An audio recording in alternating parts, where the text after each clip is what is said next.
كيف الرحيل إذا حان رحيل ولنا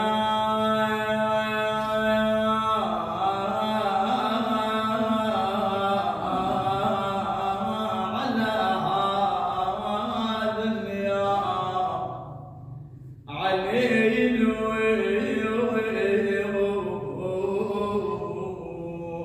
يا سائق الأضعان ارحم حالنا يا سائق الأضعان ارحم حالنا فالخطب مره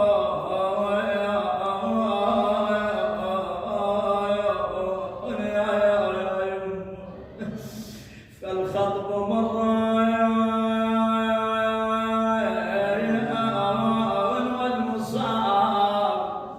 والمصاب جليل يما مالوم القلب لا يجذب الون تستاهل ام البنين تستاهل البكاء والدمعة مالوم القلب لا يجذب الون على معباس بدمة حنا والله يا زين النساء وكلمة محنن ضيعت اربع ولد العيون العزيز قالت يما طبع عند النساء او كلام يقولون تريدون هذا يحضرون لجن عباس وين وجعفر الله يا ام المؤمنين لجن عباس وين وجعفر اخي شيعون الغريبه ظلت سنين يقولون ام البنين توجه وجهها الى كربلاء يا يما ما حضرتني على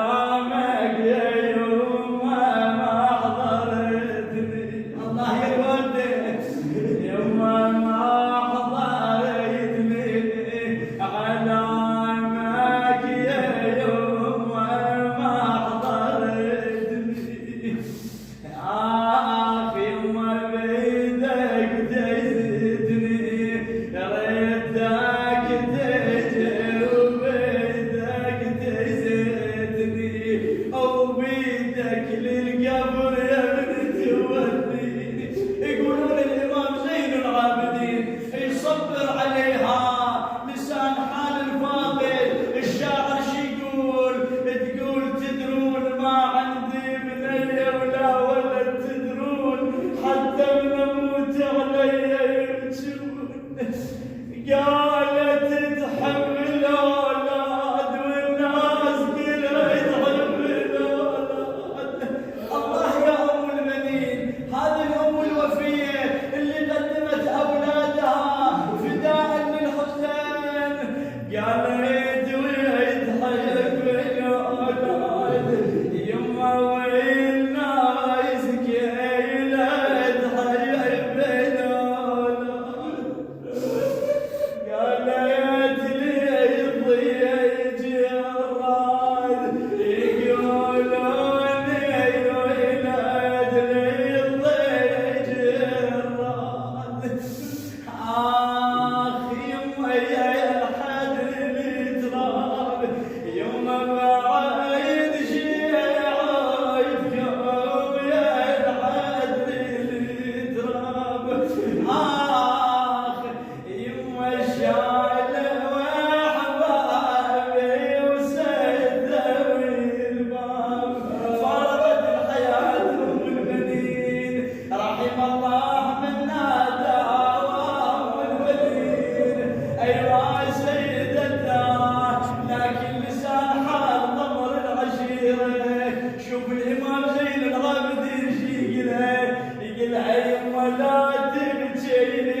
ينطى ألم الفراق شالت أمي. الله يا الوالدة وحقك ما تتعوض، شالت أمي ايش كثر بيمتنا شالت أمي. وإذا معلول أشتم شالت أمي، يا هل تنشد على أمي، يا هل تنشد على أمي شالت أمي. المشوا يا ريتهم يمشون بيه، لكن احنا نقول أم البنين عظم الله لك الأجر. ما ننسى مصيبة الحسين، الحسين أبا عبد الله. زينب شلون